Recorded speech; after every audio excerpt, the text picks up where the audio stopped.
வணக்கம் பிள்ளைகளே. இன்று நாங்கள் வரிசை மாற்றமும் சேர்மானமும் என்ற பாடம், இணைந்த கணிதத்தில் உள்ள ஒரு பாடம், வரிசை மாற்றமும் சேர்மானமும். இந்த பாடத்தை இன்றைக்கு நாங்கள் பார்க்க போகிறோம். இந்த பாடத்தில் உள்ள சில அடிப்படையான தேவையான சில விடயம். முதலாவது விடயம் காரணிய குறிப்பீடு. இங்கே கவனிங்க பிள்ளைகளே.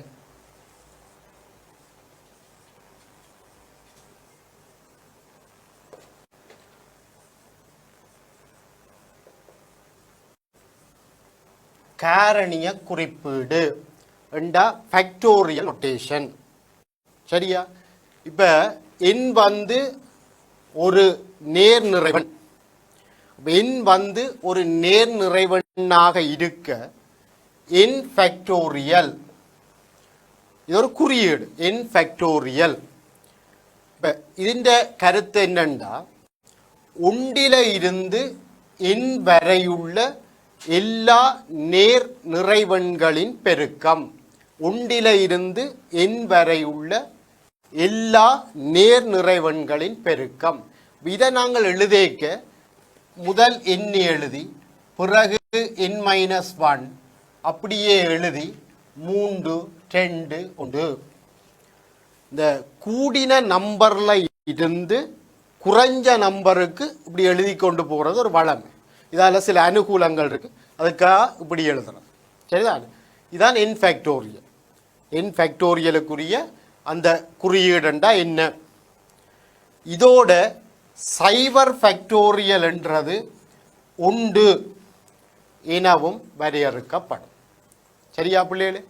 ரைட். இப்போ இதுக்கு ஒரு உதாரணம் பார்ப்போம். 4 ஃபேக்டோரியல் என்றா 4ல இருந்து குறைச்சு கொண்டு போகணும். 4 ஃபேக்டோரியல் என்றா 4ல இருந்து குறைச்சு கொண்டு போகணும். 4 தர 3 தர 2 தர 1, அப்ப 24. அப்ப 4 ஃபேக்டோரியல் என்றா 24. 5 ஃபேக்டோரியல் என்றா 5 ஃபேக்டோரியல் என்றா 5 தர 4 தர 3 தர 2 தர 1. இந்த 5 தர 4 தர 3 தர 2 தர 1 4 ஃபேக்டோரியல் என்று எழுதலாம். அப்போ 5 தர 4 ஃபேக்டோரியல் உங்களுக்கு தெரியும். 5 தர 24 120. சரியா பிள்ளைகளே? சரி. அப்போ முதல் நாங்கள் பார்த்த விடயம் காரணிய குறிப்பீடு, ஃபேக்டோரியல் நோட்டேஷன். சரியா? ரைட். அப்போ இனி அடுத்ததா நாங்கள் வரிசை மாற்றம் என்றா என்னென்று பார்ப்போம்.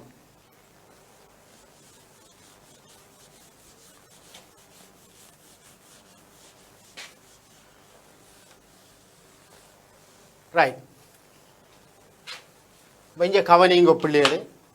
வரிசை மாற்றம்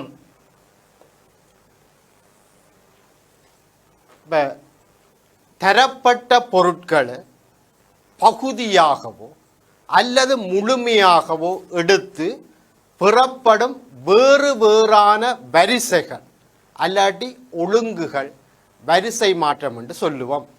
இப்போ எங்கள்கிட்ட ஏபிசி என்ற 3 எழுத்துக்கள் இருக்கு. எங்கள்கிட்ட ஏபிசி என்ற 3 எழுத்துக்கள் இருக்கு.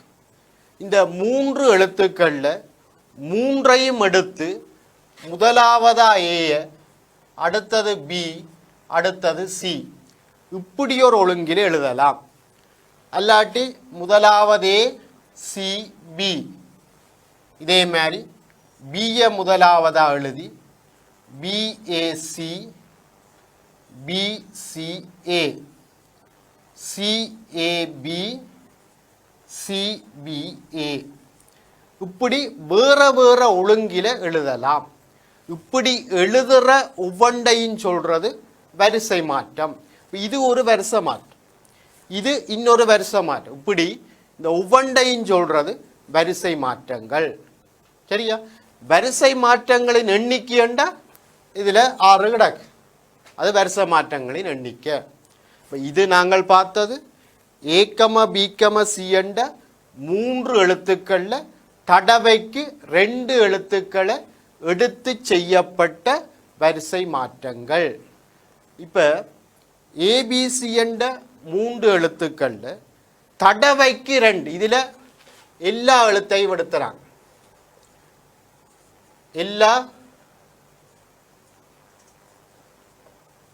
எல்லா எழுத்துக்களும் இதில் எடுத்துறாங்க. இங்க தடவைக்கு 2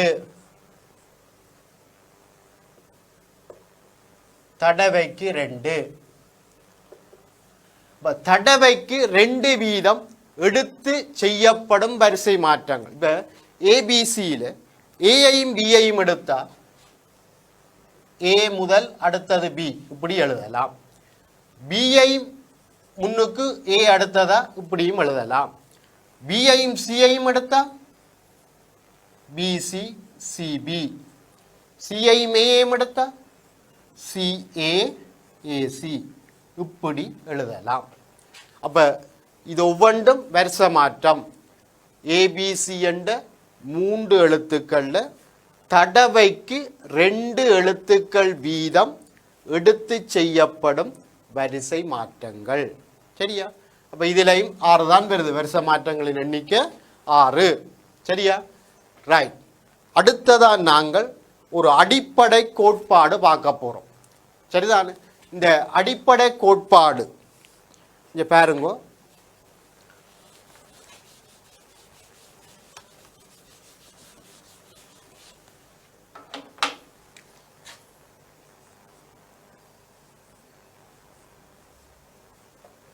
அடிப்படை கோட்பாடு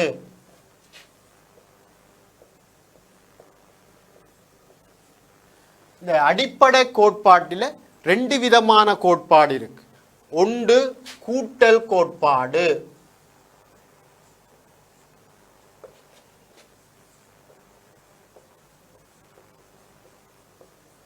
மற்றது பெருக்கல் கோட்பாடு.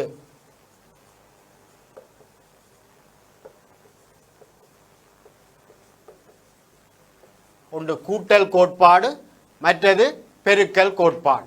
இதை ஒரு உதாரணத்தின் மூலம் பார்ப்போம். இப்ப எங்கள்கிட்ட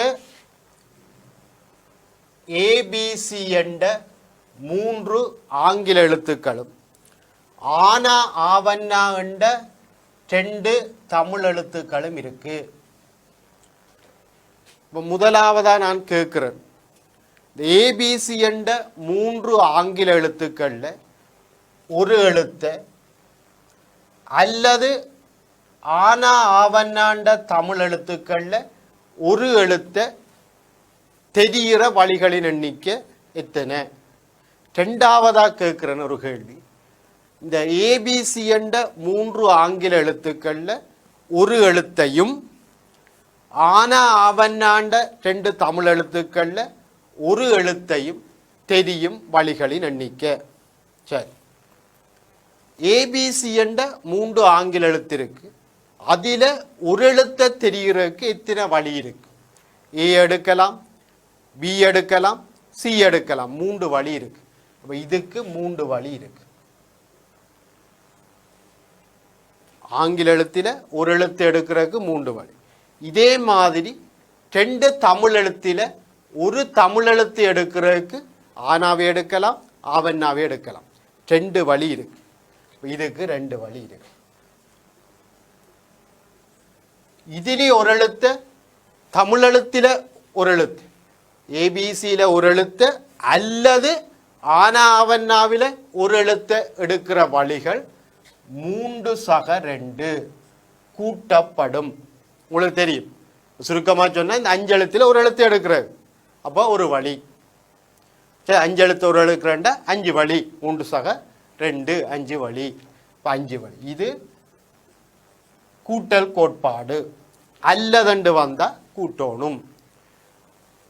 3 ஆங்கில எழுத்துல ஒரு எழுத்து அல்லது ஆனா ஆவண்ணாண்ட தமிழ் எழுத்துல ஒரு எழுத்து அல்லதண்டு வந்தா கூட்டணும்.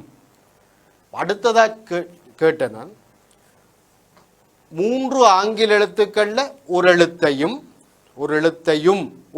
கவனியும் ஆனா ஆவன்னாண்ட 2 தமிழ் எழுத்துக்கள்ல ஒரு எழுத்தையும் எடுக்கும் வழிகள் இருக்கு.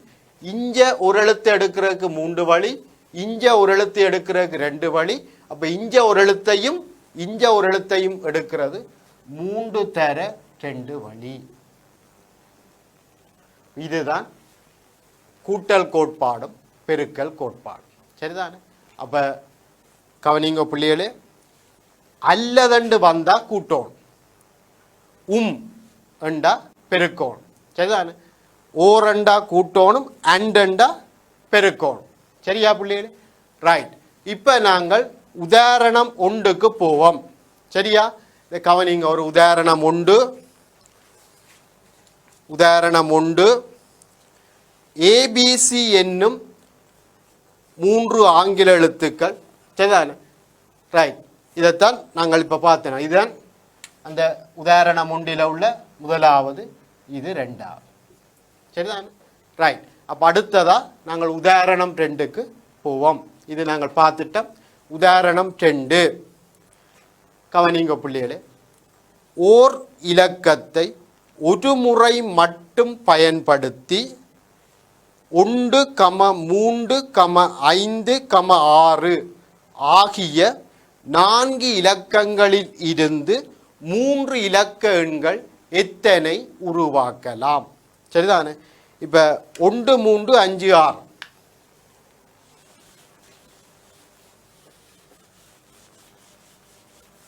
எங்கள்கிட்ட இருக்கிற இலக்கம் 1, 3, 5, 6.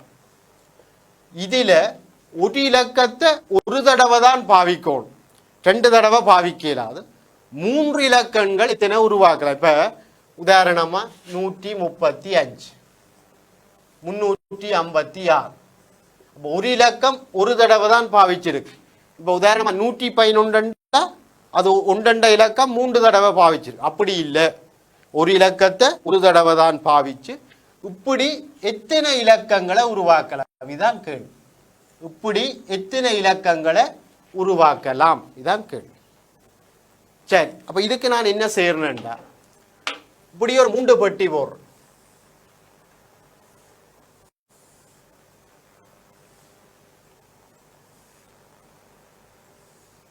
இப்ப உங்களுக்கு தெரியும், இது 1ஆம் இடம், இது 10ஆம் இடம், இது 100ஆம் இடம்.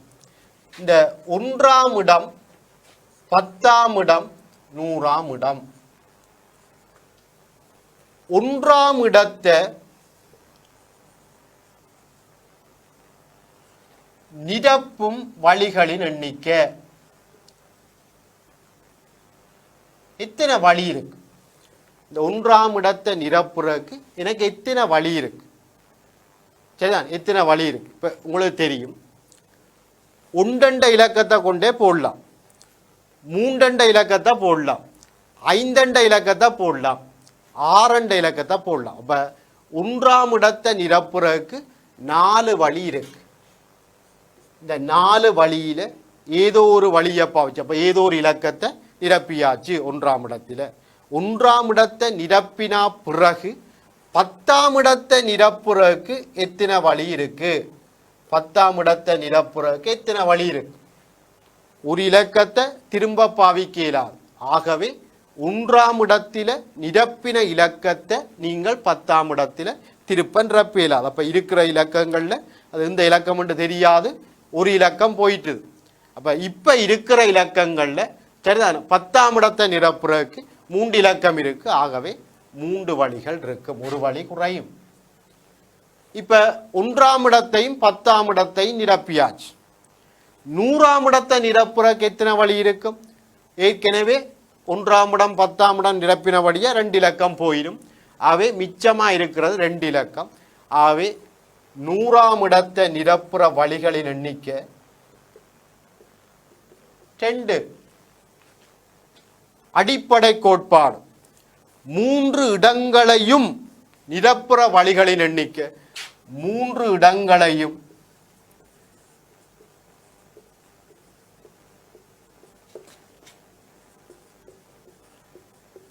நிரப்பும் வழிகள் உங்களுக்கு தெரியும், கூட்டுப்படாது பெருக்கப்படும்.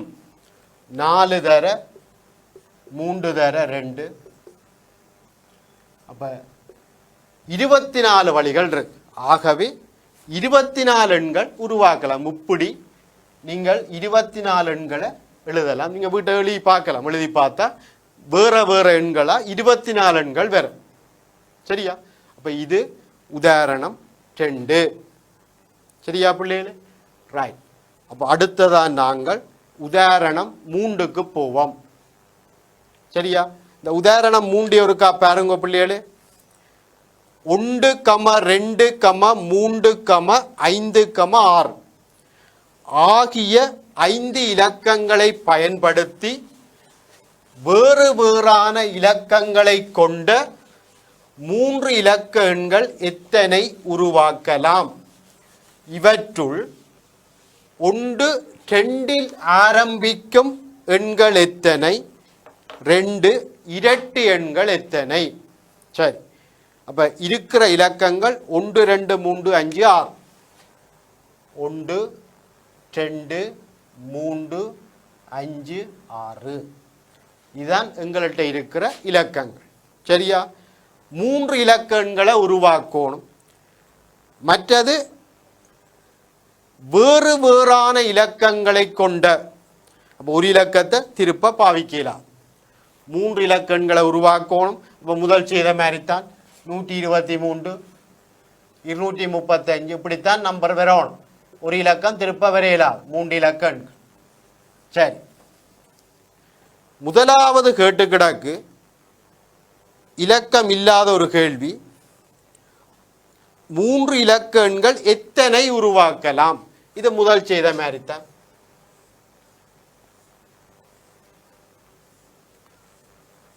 இது 1ஆம் இடம், 10ஆம் இடம், 100ஆம் இடம். அப்ப உங்களுக்கு தெரியும் இந்த 1ஆம் இடத்தை நிரப்புறதுக்கு 5 வழி இருக்கு. 1ஆம் இடத்தை நிரப்புறதுக்கு 5 வழி இருக்கு. அப்ப 1ஆம் இடத்தை நிரப்பினா பிறகு 10ஆம் இடத்தை நிரப்புறதுக்கு 1ஆம் இடத்துல போட்ட இலக்கத்தை திருப்ப 10ஆம் இடத்துல போட இயலாது. அப்போ ஒரு இலக்கம் குறைய போகுது. ஆகவே 4 வழி இருக்கும். இப்போ இந்த 100ஆம் இடத்தை நிரப்புறதுக்கு 1ஆம் இடத்திலையும் 10ஆம் இடத்திலையும் நிரப்பின இலக்கங்களை தவிர சரிதான் எஞ்சிய இலக்கம் 3 இலக்கங்கள் இருக்கும். அப்ப 3 வழிகள் இருக்கும். அப்ப எங்களுக்கு தெரியும் 60 எண்களை நாங்கள் உருவாக்கலாம். சரியா? இப்படி மொத்தமா 60 எண்களை உருவாக்கலாம். சரியா? ரைட். இப்ப முதலாவது கேள்வி, 2இல் ஆரம்பிக்கும் எண்கள் எத்தனை? அப்ப முதலாவது கேள்வி, 2இல் ஆரம்பிக்கும் எண்கள் எத்தனை? அப்ப இந்த 60 எண்கள் இங்க பாருங்க. இதுல 1, 2ல தொடங்கும். இதே மாதிரி எத்தனை எண்கள் 2ல ஆரம்பிக்கும்? சரி, இப்ப நான் என்ன செய்வோம்டா, இப்ப இதை நீங்கள் முதல்ல நிரப்பலாம். 1ஆம் இடத்தை தான் முதல் நிரப்பணும் என்று கட்டாயம் இல்லை. நீங்க இதையும் நிரப்பலாம். நான் இங்க முதல் 100ஆம் இடத்தை நிரப்புறேன். 100ஆம் இடத்தை நிரப்பும் வழிகள்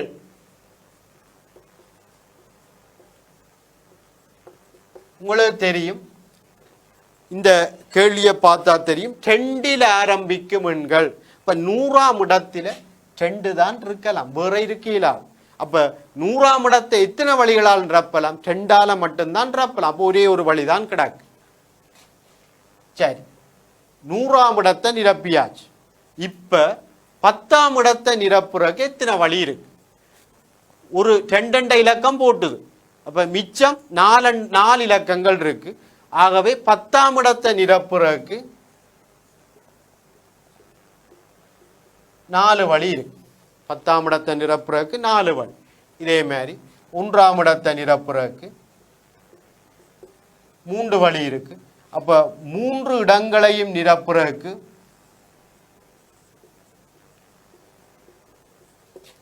3 இடங்களையும் நிரப்பும் வழிகள் பெருக்கப்படும். அப்ப 24 வழிகள் இருக்கு. ஆகவே 24 எண்களை நாங்கள் உருவாக்கலாம். சாரி, இதுல ஒரு இந்த 100ஆம் இடத்தை நிரப்புற வழிகள் உண்டு. 100ஆம் இடத்துல ரெண்டைத்தான் நிரப்பலாம். அப்ப 100ஆம் இடத்தை நிரப்புற வழிகள், அப்ப இதுல பிள்ளைகள் இங்க கவனிங்க. இப்ப இதுல ஒன்றுதான் வரும். ரெண்டெண்ட இலக்கத்தை நிரப்புற வழிகள் உண்டு. ஆகவே அப்ப இதுல ஒன்று வந்தா 12 வரும். சரியா? ஆகவே 2ல ஆரம்பிக்கிற எண்களின் எண்ணிக்கை 12. நீங்கள் எழுதினீங்கள் என்றால் 12 எண்கள் தான் வரும். சரியா? ரைட். அடுத்த கேள்வி, 2வது கேள்வியை பாருங்க. இரட்டு எண்கள் எத்தனை? இந்த இதுல எத்தனை இரட்டு எண்கள் என்று இருக்கு கேட்டுக்கிறாங்க. சரிதானே? இரட்டு எண்ணண்டா என்ன? ஒரு இலக்கம் இரட்டு எண்ணண்டா இறுதி இலக்கம் ரெட்டையா இருக்கும். அப்ப இங்க நாங்கள் எங்கட விரும்பின ஓர்டர்ல நிரப்பலாம். முதல் 1ஆம் இடத்தை தான் நிரப்போம். அப்படி இல்லாட்டி என்ன பிரச்சனை வருதுன்னு பிறகு பார்ப்போம். சரி, இப்ப நாங்கள் இங்க இந்த 2வது பாருங்க. நாங்கள் முதல்ல 1ஆம் இடத்தை நிரப்புவோம், பிறகு 10ஆம் இடத்தை நிரப்புவோம், பிறகு 100ஆம் இடத்தை நிரப்புவோம். சரியா? சரி, இங்க பாருங்க.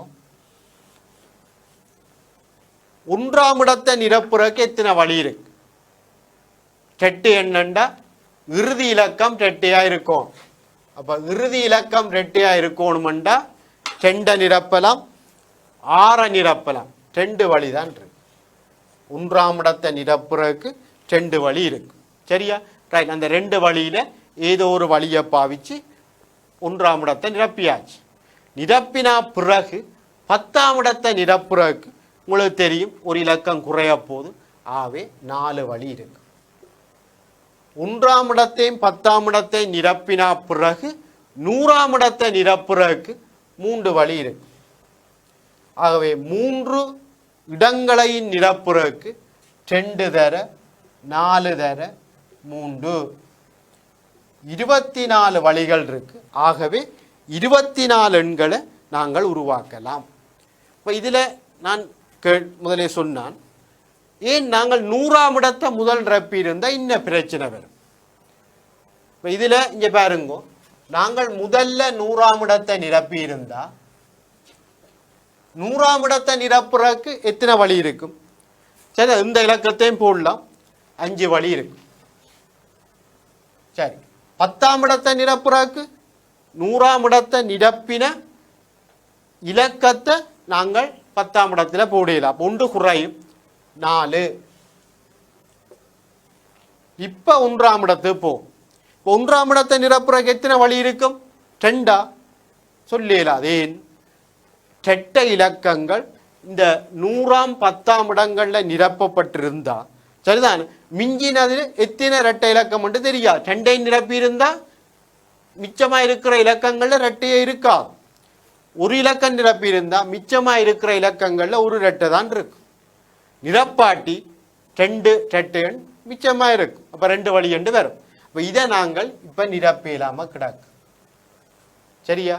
ஆகவே இப்படியான இடத்துல நீங்கள் என்ன செய்யணும்டா, நாங்கள் எங்களுக்கு ஏற்ற மாதிரி முதல் நாங்கள் 1ஆம் இடத்தை தெரிஞ்சிருக்கோம், பிறகு 10ஆம் இடம், பிறகு 100ஆம் இடத்தை நாங்கள் தெரிஞ்சிருக்கோம். சரியா? ரைட். அடுத்த உதாரணம் 4 ஒரு கவனிங்க பிள்ளைகளே. உதாரணம் 4. 1 2 3 4 5 ஆகிய 5 இலக்கங்களை பயன்படுத்தி 1 2 3 4 5 ஆகிய 5 இலக்கங்களை பயன்படுத்தி வேறு வேறான இலக்கங்களை கொண்ட 4 இலக்க எண்கள் உருவாக்கப்படுகின்றன.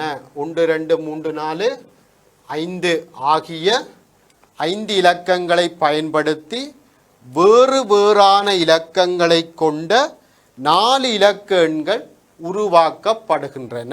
சரி, இவற்றுள் முதலாவது கேட்டுக்கிடக்கு 3னால் வகுபடக்கூடிய எண்களின் எண்ணிக்கை. ரைட் பிள்ளை எழுஞ்சொருக்கா கவனிங்க. ஒரு இலக்கம் 3னால வகுபடும் என்றா என்ன சொல்லுவீங்க? ஒரு இலக்கம் 3னால வகுபடும். 27 3ஆல பிரிபடும். இன்னத்தை வச்சு நாங்கள் 27 எங்களுக்கு தெரியும். இப்போ 5527 பிரிவெடுமா. அப்போ அதுக்கு என்ன செய்கிறேன்டா, முதல்ல ஒரு எண்ணின் இலக்க சுட்டியை பார்க்குறோம். இப்போ இலக்க சுட்டியண்டா இப்போ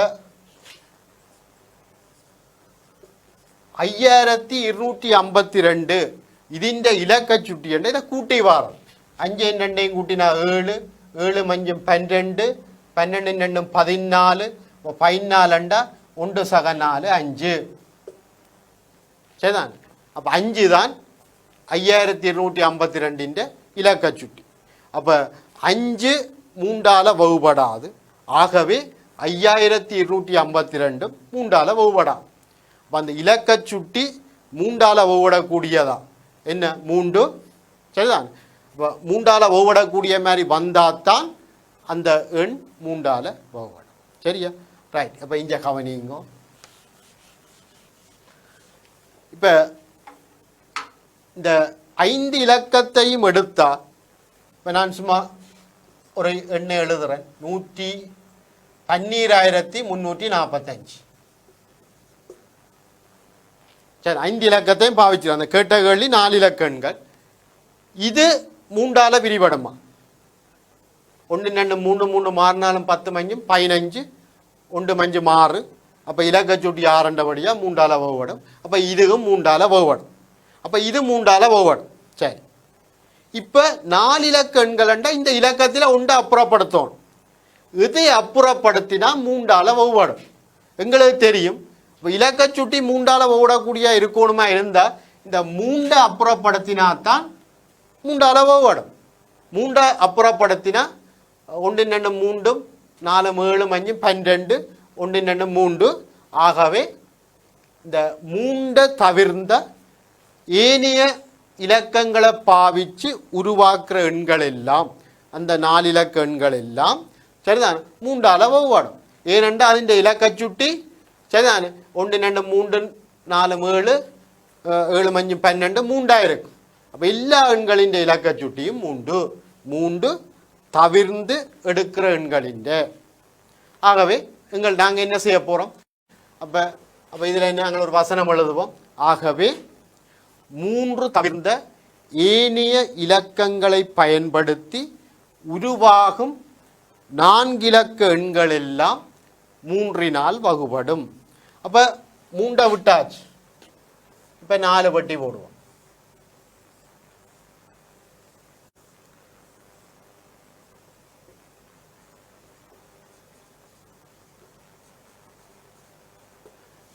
இப்போ இதை நிரப்புறதுக்கு எத்தனை வழி இருக்கும்? 4. இதை நிரப்புறதுக்கு 3. இதை நிரப்புறதுக்கு 2. இதை நிரப்புறதுக்கு 1. அப்போ 24 எண்கள் இருக்கும். சரிதான் 3ஆல் வகுபடக்கூடிய மாதிரி. இதில் 24 4 இலக்க எண்கள் இருக்கும் 3ஆல் வகுபடக்கூடிய மாதிரி. அதுதான் முதலாவது கேள்வி. 2வது கேட்டு கிடக்கு. அந்த இதில் ஒரு இலக்கத்தை விட்டுட்டு உருவாகிற அந்த 4 இலக்க எண்களில் 4ஆல் வகுபடும் எண்களின் எண்ணிக்கை. சரி, ஒரு இலக்கம் 4ஆல் வகுபடும் என்றால் நீங்கள் என்ன சொல்லுவீங்க? உதாரணமாக 5272 4ஆல் பிடிபடுமா? இதுக்கு என்ன முடிவண்டா, இந்த கடைசி 2 இலக்கங்களால் உருவான அந்த 72 அது 4ஆல் பிரிபட்ட முழு எண்ணும் 4ஆல் பிரிபடும். கடைசி 2 இலக்கங்களால் குறிக்கிற அந்த எண் 4ஆல் வகுபட்ட அந்த முழு எண்ணும் 4ஆல் வகுபடும். இப்போ 72 4ஆல் வகுபடும். ஆகவே 5272 4ஆல் வகுபடும். இங்கே நீங்கள் வேறு ஏதும் எண்களும் எழுதலாம். எல்லாம் வகுபடும். எல்லாம் 4ஆல் வகுபடும். சரிதான். அப்போ சரி, அப்போ இங்கே பார்ப்போம்.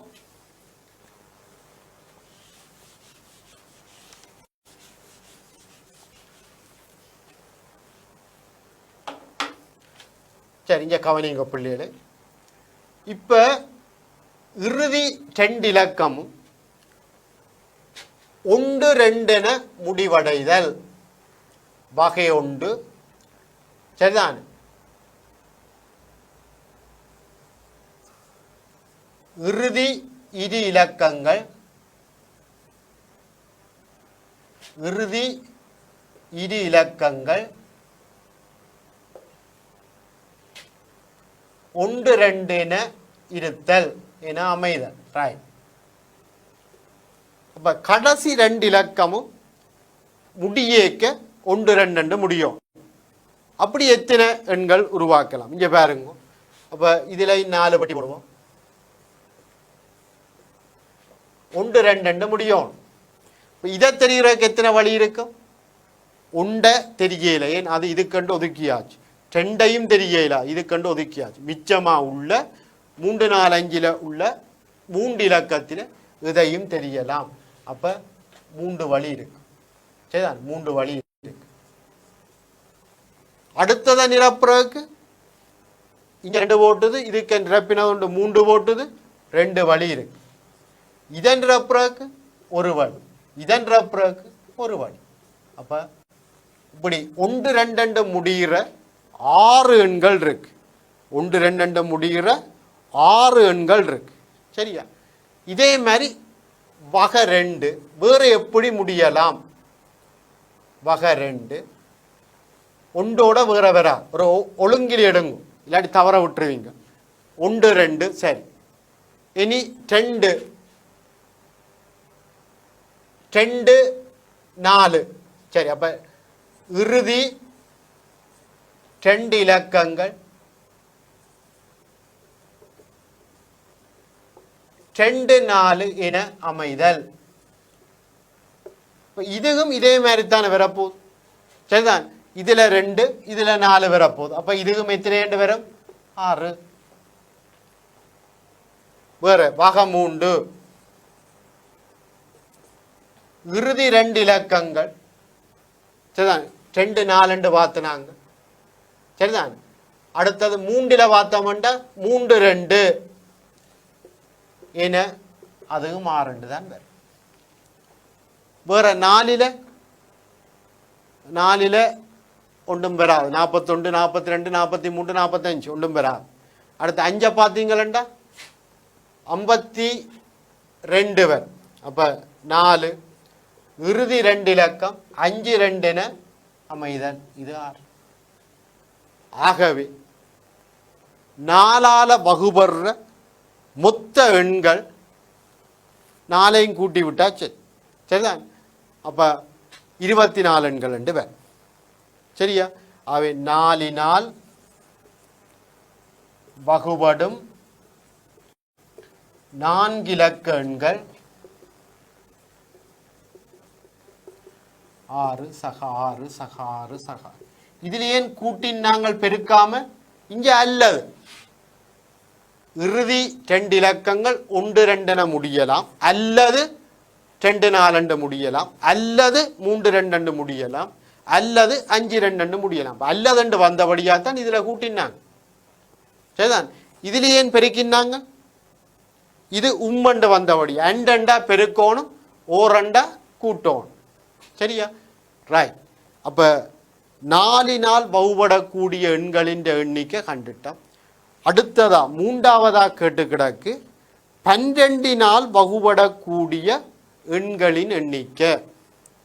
ஒரு இலக்கம் 12ஆல வகுபடணும்னா என்ன சொல்லுவீங்க?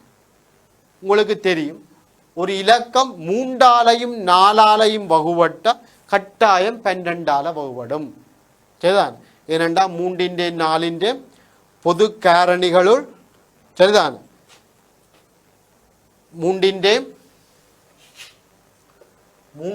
4 பொது காரணிகள் பெரியது எத்தனை? 1. சரிதான். ஆகவே 3ஆல 4ஆலையும் வகுபட்டா கட்டாயம் 12ஆல வகுபடும். சரியா? ரைட். அப்ப இப்ப நாங்கள் 3ஆலையும் 4ஆலையும் வகுபடும் எண்களை பார்ப்போம். 3ஆல வகுபடணும்னா ஏற்கனவே நாங்கள் சொல்லிட்டோம் 3 இலக்கம் பெறக்கூடாது. 4ஆல வகுபடணும்னா இறுதி 2 இலக்கம் இதே மாதிரி அமையணும். அப்ப 3 தவிர்ந்த அப்ப இது வராது. என்ன 3 தவிர்ந்த அப்ப இது வரா. என் 32 முடியுது. அப்போ மிச்ச 3 வகையும் வரும். இப்போ இதில் இலக்கங்களின் எண்ணிக்கையும் குறைஞ்சிட்டுது. அப்போ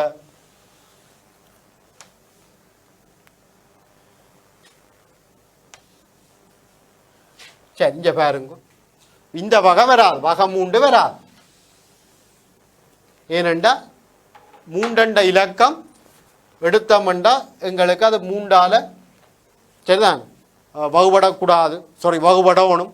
ஆகவே 3 இலக்கத்தை நாங்கள் எடுக்கலாம். சரி, அது முதல் பார்த்துட்டோம். இப்போ கவனிங்க, இறுதி 2 இலக்கங்கள் 1 2 என அமைதல்.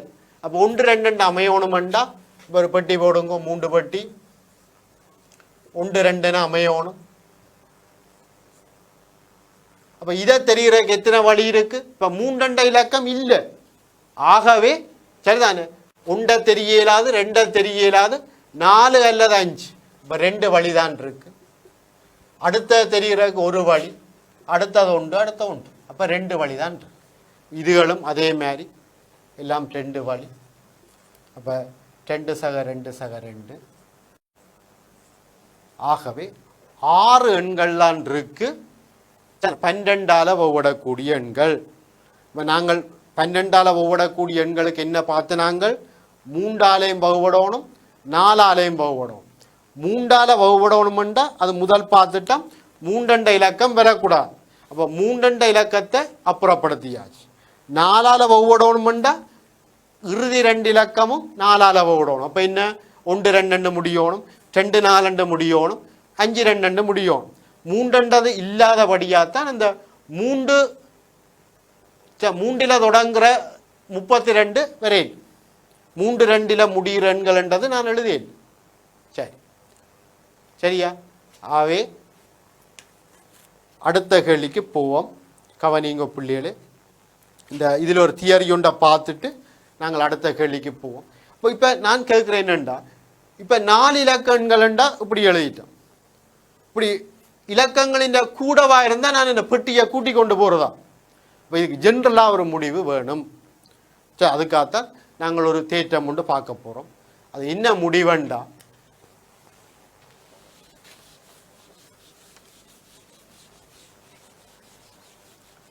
சரி இங்கே கவனிங்க. இப்போ எண் பொருட்கள் இருக்கு. இந்த எண் பொருட்களில் எல்லாம் வேற வேற பொருட்கள், ஒரே மாதிரி பொருளில் எண் பொருட்கள் இருக்கு. இந்த எண் பொருட்களில் தடவைக்கு 6 பொருட்களை எடுத்து செய்யப்படுற வரிசை மாற்றங்களின் எண்ணிக்கை, அதின் குறியீடு NPR. அது இன்னத்துக்கு சமனண்டா n ஃபேக்டோரியலின் கீழ் வித்தியாசம் n-r ஃபேக்டோரியல். சரிதானே? இது ஒரு முக்கியமான முடிவு. வேறு வேறான எண் பொருட்களில் இருந்து தடவைக்கு 6 பொருட்களை எடுத்து செய்யப்படும் வரிசை மாற்றங்களின் எண்ணிக்கை NPR ஆனது NPR சமன் n ஃபேக்டோரியலின் கீழ் n-r ஃபேக்டோரியல் என்பதால் தரப்படும். சரியா? இது இலகுவா நிறுவலாம். எங்கள்கிட்ட எண் பொருட்கள் இருக்கு, சரிதான், அதில் தடவைக்கு 6 பொருட்களை நாங்கள் எடுத்து வரிசை மாற்றம் செய்யணும். இப்போ நான் என்ன செய்யறேன்டா, இப்படி ஒரு 6 பெட்டி போடுறேன்.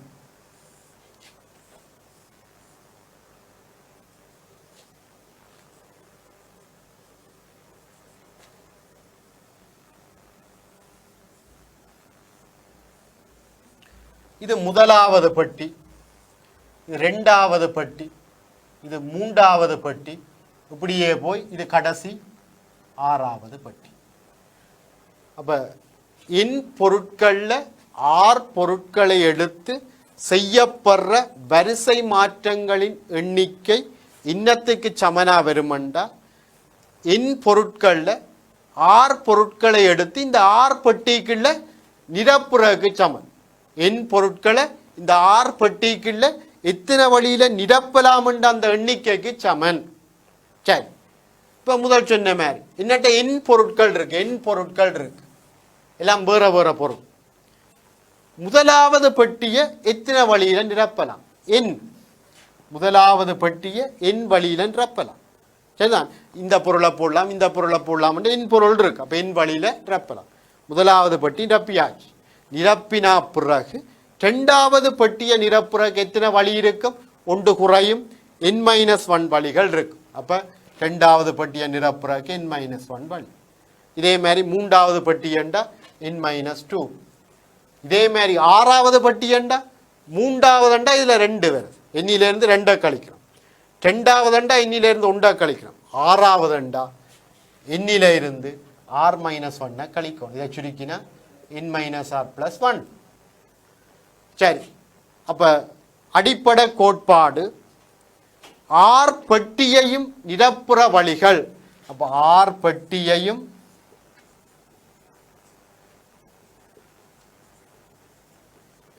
நிரப்பும் வழிகள் உங்களுக்கு தெரியும், எல்லாம் பெருக்கப்படும். அப்ப என்ன? n தர n-1 தர n-2 தர அப்படியே வந்து n-r+1. சரியா? இப்போ இதில் ஒரு சுருக்கல் செய்யலாம். இங்கே பாருங்க, நான் இதில் மேலே எழுதுறேன். இப்போ இதுக்கு நாங்கள் மேலையும் கீழையும் n-r ஃபேக்டோரியலால் பெருக்குவோம். இப்போ எங்கள்கிட்ட n into n-1 into n-2 இப்படியே n-r+1 கிடக்கு. இதுக்கு மேலையும் கீழையும் n-r ஃபேக்டோரியலால் பெருக்கிறேன். சரியா? அப்ப பெருக்கினா இங்க பாருங்க, n-r ஃபேக்டோரியல்ன்றது 1 தர 2 தர 3 தர அப்படியே சீரா பெருக்கப்பட்டு வந்து n-r பெருக்கிற மட்டும் இருக்கு. இஞ்சால அப்படியே சீரா போகுது n-r+1 n-r+2 அப்படியே பெருக்கி கடைசி n. அப்ப என்ன எவ்வளவு? 1 இருந்து n வரை உள்ள எல்லா நேர்நிறைவெண்களின் பெருக்கம். அப்ப அதை நாங்கள் n ஃபேக்டோரியல் என்று எழுதலாம். கீழே n-r ஃபேக்டோரியல். சரியா பிள்ளைகளே? ரைட். இப்போ இதுதான் NPR. P அந்த பெர்முட்டேஷன். சரிதான். n பொருட்கள் எல்லாம் வேற வேற பொருட்கள், வேறு வேறான n பொருட்கள்ல தடவைக்கு r பொருட்களை எடுத்து செய்யப்படுற வரிசை மாற்றங்களின் எண்ணிக்கை. அப்ப இது ஈஸியா ஒரு குறியீடு கண்டுபிடிச்சிட்டோம். இப்ப நாங்கள் முதல் ஒரு கேள்வி பார்த்த நாங்கள் ABC என்ற 3 எழுத்துக்கள்ல 3 எழுத்துக்களையும் எடுத்து செய்யப்படுற வரிசை மாற்றங்களின் எண்ணிக்கை 3p3. சுருக்கி பாருங்க, என்ன வித்தியாசம்? n ஃபேக்டோரியல் கீழே இந்த வித்தியாசம் வரும் n-r ஃபேக்டோரியல். அப்ப 3 ஃபேக்டோரியல் மேலே வரும், கீழே இந்த வித்தியாசம் வரும். 3ல் 3 போனா 0 ஃபேக்டோரியல். ஏற்கனவே 0 ஃபேக்டோரியல் 1 தான் தானே. 3 ஃபேக்டோரியல் என்றா 3 தர 2 தர 1, அப்ப 6. அப்ப 6 வரும். 6 வரிசை மாற்றங்கள் நாங்கள் எழுதினாங்க. ABC சரிதானே, ACB இப்படியெல்லாம் 6 வரிசை மாற்றங்கள் எழுதினாங்க. அப்புறம் இன்னொரு உதாரணம் பார்த்துனாங்க. ABC என்ற அந்த 3 எழுத்துக்கள்ல தடவைக்கு 2 எழுத்துக்களை எடுத்து செய்யப்படுற வரிசை மாற்றங்கள் 3p2 3p2 3 ஃபேக்டோரியல் வித்தியாசம் 1 ஃபேக்டோரியல். 3 ஃபேக்டோரியல் என்ற 6, 1 ஃபேக்டோரியல் உண்டு, அதுவும் 6 தான் வந்தது. சரியா? ரைட். அப்ப ஒரு முடிவு பார்த்திருக்கிறோம். என்ன? NPR வேறு வேறான n பொருட்கள்ல இருந்து தடவைக்கு r பொருட்களை எடுத்து செய்யப்படுற வரிசை மாற்றங்களின் எண்ணிக்கை. சரி, இந்த இதுல இருந்து இன்னொரு விடயத்தை நீங்கள் கவனிங்க. இங்க பாருங்க, குறிப்பு n பொருட்கள்ல n பொருட்களையும் எடுத்து செய்யப்படுற வரிசை மாற்றங்களின் எண்ணிக்கை NPN. இன்னத்துக்கு சமன் n ஃபேக்டோரியல் வித்தியாசம் 0 ஃபேக்டோரியல் சைபர் ஃபேக்டோரியல் உண்டு, அப்போ n ஃபேக்டோரியல் என்று வரும். இப்போ இது ஒரு முக்கியமான முடிவு. இதை நாங்கள் இனி நேரடியாக எழுதுவோம். இப்போ 10 பொருட்களில் 10 பொருட்களையும் எடுத்து செய்யப்படுற வரிசை மாற்றம் என்றால் 10p10 எழுதாமல் 10 ஃபேக்டோரியல் நாங்கள் நேர எழுதுவோம். 5 பொருட்களில் 5 பொருட்களையும் எடுத்து செய்யப்படுற வரிசை மாற்றங்களின் எண்ணிக்கை 5 ஃபேக்டோரியல். சரி, அப்போ இந்த குறிப்பு முக்கியமானது. சரியா? ரைட். இப்போ இனி நாங்கள் உதாரணம் 5க்கு போவோம். இந்த உதாரணம் 5 இருக்கா கவனிங்க பிள்ளைகளே. உதாரணம் 5. சரி, எடுகேஷன் என்ற சொல்லில் உள்ள 9 எழுத்துக்களில் இருந்து தடவைக்கு 3ஆக எடுத்து செய்யப்படும் வரிசை மாற்றங்களின் எண்ணிக்கை. அது ஒரு சின்ன உதாரணம். அப்போ இங்கே பாருங்கோ, இதில் கவனிங்கோ, எல்லாம் EDUCATION எல்லாம் வேற வேறு எழுத்துக்கள், ஒரே மாதிரி எழுத்து இல்லை. இப்போ 2A இதுக்க இல்லை. அப்போ எல்லாம் வேற வேறு எழுத்து. அந்த வேற வேற 9 எழுத்துக்களில் இருந்து தடவைக்கு 3 எழுத்துக்களை எடுத்து செய்யப்படுற வரிசை மாற்றங்களின் எண்ணிக்கை 9p3. இதை சுருக்கினா 9 ஃபேக்டோரியலின் கீழ் வித்தியாசம் 6 ஃபேக்டோரியல். இந்த 9 ஃபேக்டோரியலை நீங்கள் என்ன செய்யுங்கோண்டா, 9 இப்படி குறைச்சி கொண்டு போங்க, 8 தர 7, மிச்சம் எல்லாத்தையும் 6 ஃபேக்டோரியல் என்று எழுதணும். இப்போ இந்த 6 ஃபேக்டோரியல் வெட்டுப்பட்டு 9 தர 8 தர 7 மிஞ்சும். அப்போ 9 72 7ஆல் பெருக்கினா 7 14 ஒரு மிச்சம் 7 49 முண்டும் 50 504. சரியா? ரைட். அடுத்த உதாரணம் 6வது பாருங்க. உதாரணம் 6வது கேள்வியை பாருங்க பிள்ளைகளே. கொஞ்சம் பெரிய கேள்வி, கவனிங்கோ. 6வது கேள்வியை வடிவ வாசிங்கோ. ஓர் அலுமாரியில் வெவ்வேறான 9 பாடநூல்கள் உள்ளன. இவற்றுள் 4 தமிழ் புத்தகங்கள், 3 சிங்கள புத்தகங்கள், எஞ்சியவை என்றா 2 ஆங்கில புத்தகங்கள். சரி, இவ்வளவு இருக்கு. இந்த 9 புத்தகங்களையும் எடுத்து 9ஐயும் எடுத்து நாங்கள் ஒரு தட்டொன்றில் ஒழுங்குபடுத்த வேண்டி இருக்கு. அப்போ சில நிபந்தனைகளுக்கு அமைய எத்தனை வழிகளில் இப்படி நாங்கள் ஒழுங்குபடுத்தலாம்ன்றதுதான் இந்த கேள்வி. சரிதான். முதலாவது சொல்லி கிடக்கு. சரிதான? எவ்வித கட்டுப்பாடும் இல்லாமல். ரைட் பிள்ளைகளை இங்கே கவனிங்க. எவ்வித கட்டுப்பாடும் இல்லாமல் எத்தனை வழிகளில் ஒழுங்குபடுத்தலாம். எவ்வித கட்டுப்பாடும் இல்லையண்டா இப்போ தமிழ் புத்தகம் உண்டாயிருக்கணும், அல்ல இந்த புத்தகத்து பக்கத்தில் இதுதான் இருக்கணும், அப்படி எந்த கட்டுப்பாடும் இல்லை. நீங்கள் விரும்பின மாதிரி உண்டு பக்கத்தில் உண்டை வைக்கலாம். அப்போ எத்தனை புத்தகங்கள்? 9. 9ல் 9ஐயும் எடுத்து செய்யப்படுற வரிசை மாற்றங்களின் எண்ணிக்கை 9 ஃபேக்டோரியல். இந்த 9 ஃபேக்டோரியலை நீங்கள் 9 தர 8 தர 7 தர 6 தர 5 தர 4 தர 3 தர 2 தர 1 போட்டு பெருக்கி போட்டிங்களா உங்களுக்கு இந்த விட வரும் 362,880. நீங்க சுருக்கி பாரு. 362,880. இது முதலாவது. இரண்டாவது சொல்லி இருக்கிறார், தமிழ் புத்தகங்கள் ஒன்றாக இருக்கும் வண்ணம்.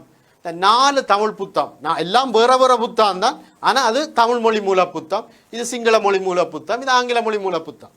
அப்போ அந்த 4 தமிழ் புத்தகங்களும் ஒன்றாக இருக்கும்.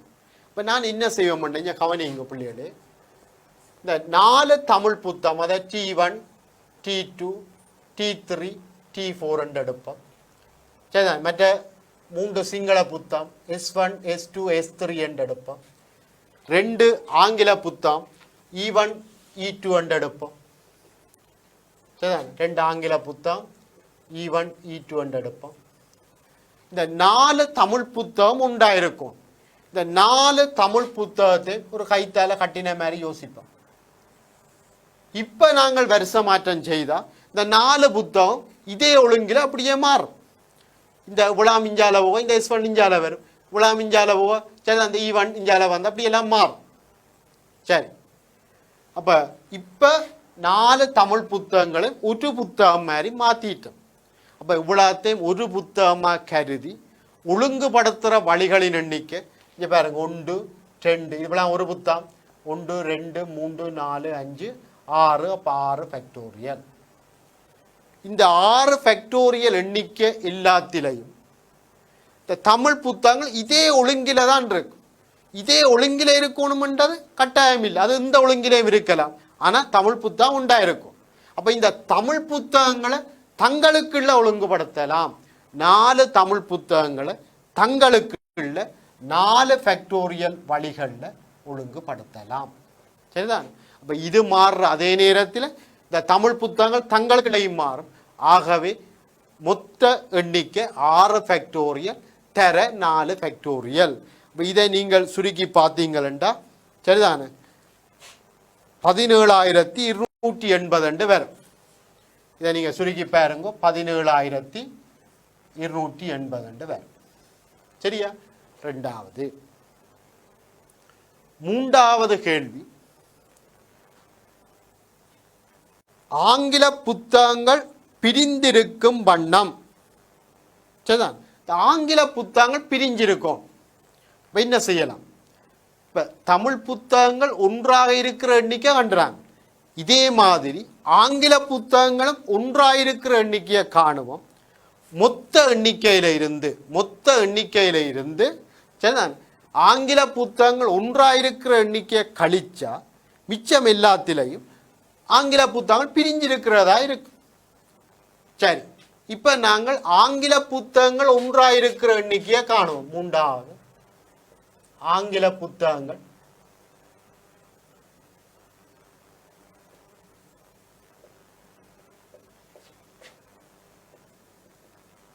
ஒன்றாக இருக்கும் எண்ணிக்கை.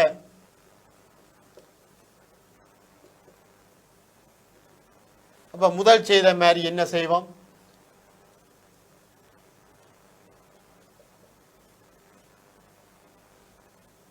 இந்த ஆங்கில புத்தகம் 2ஐயும் கட்டி விடுவோம். இப்ப இது ஒரு புத்தகம் மாதிரி வந்துட்டு இப்ப எத்தனை புத்தகம் இருக்கு? 4 3 7 8 புத்தகம். இந்த ஆங்கில புத்தகங்களை தங்களுக்குள்ள ஒழுங்குபடுத்தலாம். தர 2 ஃபேக்டோரியல். சரிதான். அப்ப சுருக்கம். இப்ப இதுதான் ஆங்கில புத்தகங்கள் ஒன்றாக இருக்கிற எண்ணிக்கை. மொத்த எண்ணிக்கை எங்களுக்கு தெரியும். எந்தவித கட்டுப்பாடும் இல்லாம வருஷ மாற்றம் செய்கிற எண்ணிக்கை 9 ஃபேக்டோரியல். ஆகவே ஆங்கில புத்தகங்கள் பிரிந்திருக்கிற எண்ணிக்கை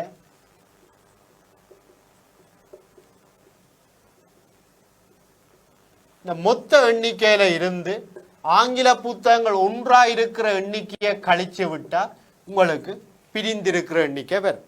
சரிதான். இதை நீங்கள் சுருக்கி பாருங்க 282,240 வரும். 282,240. சரி, அதை செக் பண்ணி பாருங்க. ரைட். சரிதான். அப்ப ஆங்கில புத்தகங்கள் பிரிஞ்சிருக்கிறதுக்கு என்ன செய்த நாங்கள் ஆங்கில புத்தகங்கள் ஒன்றா இருக்கிற எண்ணிக்கையை கண்டு மொத்த எண்ணிக்கையில இருந்து கழிச்சிருக்கிறோம். சரியா? ரைட். அடுத்த கேள்வி, தமிழ் புத்தகங்கள் ஒன்றாகவும் ஆங்கில புத்தகங்கள் பிரிந்திருக்கும் வண்ணம். தமிழ் புத்தகம் உண்டாயிருக்கணும், ஆங்கில புத்தகம் பிரிஞ்சிருக்கும்.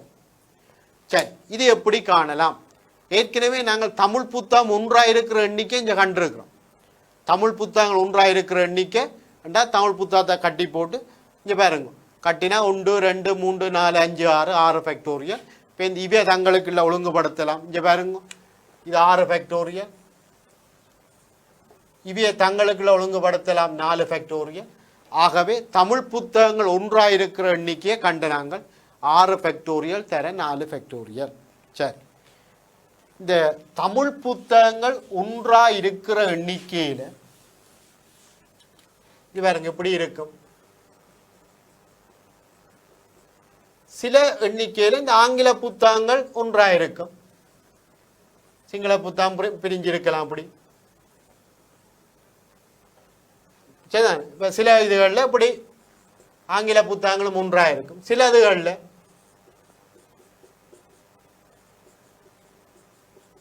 சரி இந்த தமிழ் புத்தகங்கள் ஒன்றாயிருக்கிற இந்த எண்ணிக்கையில் சிலதுகளில் இந்த ஆங்கில புத்தகங்களும் பிரிஞ்சிருக்கும், சிலதுகளில் ஒன்றாயிருக்கும், சிலதுகளில் பிரிஞ்சிருக்கும். அப்ப நான் என்ன செய்ய போறேன்டா, தமிழ் புத்தகங்கள் ஒன்றாயிருக்கிற அந்த எண்ணிக்கையில ஆங்கில புத்தகங்களும் ஒன்றாயிருக்கிற இப்படியான எண்ணிக்கையில கழிச்சு விட்டா மிச்ச எல்லாத்திலையும் தமிழ் புத்தகங்கள் ஒன்றாகவும் ஆங்கில புத்தகங்கள் பிரிஞ்சும் இருக்கும். அப்ப தமிழ் புத்தகங்கள் ஒன்றாயிருக்கிற எண்ணிக்கை தான் நீங்க கண்டுறாங்க 17,180 வந்து. அப்ப இனி என்னத்தை காண போறோம், தமிழ் புத்தகங்கள் ஒன்றாகவும், தமிழ் புத்தகம் தங்களுக்குள்ள ஒன்றாகவும் ஆங்கில புத்தகங்கள் தங்களுக்குள்ள ஒன்றாகவும் இருக்கும் எண்ணிக்கை. அதுக்கு என்ன செய்யலாம், தமிழ் புத்தகங்களை தங்களுக்குள்ள கட்டுவோம், ஆங்கில புத்தகங்களை தங்களுக்குள்ள கட்டுவோம். இப்ப எத்தனை புத்தகம், தமிழ் புத்தகம் எல்லாத்தையும் சேர்த்து உண்டு, ஆங்கில புத்தகம் எல்லாத்தையும் சேர்த்து உண்டு. அப்ப 2 வேற 3 சிங்கள புத்தகம், 5 புத்தகம் இருக்கு. இப்ப 5 புத்தகம் இருக்கு. இந்த 5 புத்தகத்தையும் 5 ஃபேக்டோரியல் வழிகளில் ஒழுங்குபடுத்தலாம். இப்படி மாறுற அதே நேரத்தில் தமிழ் புத்தகம் தங்களுக்குள்ளையும் மாறலாம். தர 4 ஃபேக்டோரியல், 4 தமிழ் புத்தகம் தங்களுக்குள்ள 4 ஃபேக்டோரியல் வழிகளில் மாறலாம். அப்படி மாறுற அதே நேரத்தில் அந்த 2 ஆங்கில புத்தகம் தங்களுக்குள்ள தர 2 ஃபேக்டோரியல் வழிகளில் மாறலாம். 2 ஃபேக்டோரியல் வழிகளில் அது மாறலாம். சரிதான். அப்போ 5 ஃபேக்டோரியல் தர 4 ஃபேக்டோரியல் தர 2 ஃபேக்டோரியல் தான் தமிழ் புத்தகங்கள் ஒன்றாகவும் ஆங்கில புத்தகங்கள் தங்களுக்குள்ள ஒன்றாகவும் இருக்கிற வழிகள். ஆகவே தமிழ் புத்தகங்கள் ஒன்றாயிருக்கிற இந்த எண்ணிக்கையில இருந்து தமிழ் புத்தகங்கள் ஒன்றாகவும் ஆங்கில புத்தகங்கள் ஒன்றாகவும் இருக்கிற இந்த எண்ணிக்கையை கழிச்சு விட்டா மிச்ச எல்லாத்திலையும் தமிழ் புத்தகங்கள் ஒன்றாகவும் ஆங்கில புத்தகங்கள் பிரிந்தும் இருக்கும். சரிதான். இதை நீங்கள் சுருக்கினீங்களா 11,520 பேர். நீங்கள் சுருக்கி பாருங்க, நான் இது இப்போ மினைக்கடையில் அதோட. சரியா, ரைட். சரி, அப்போ இதோட நாங்கள் நிறைவே செய்து கொண்டு அடுத்த வகுப்பில் சந்திப்போம். நன்றி பிள்ளைகளே.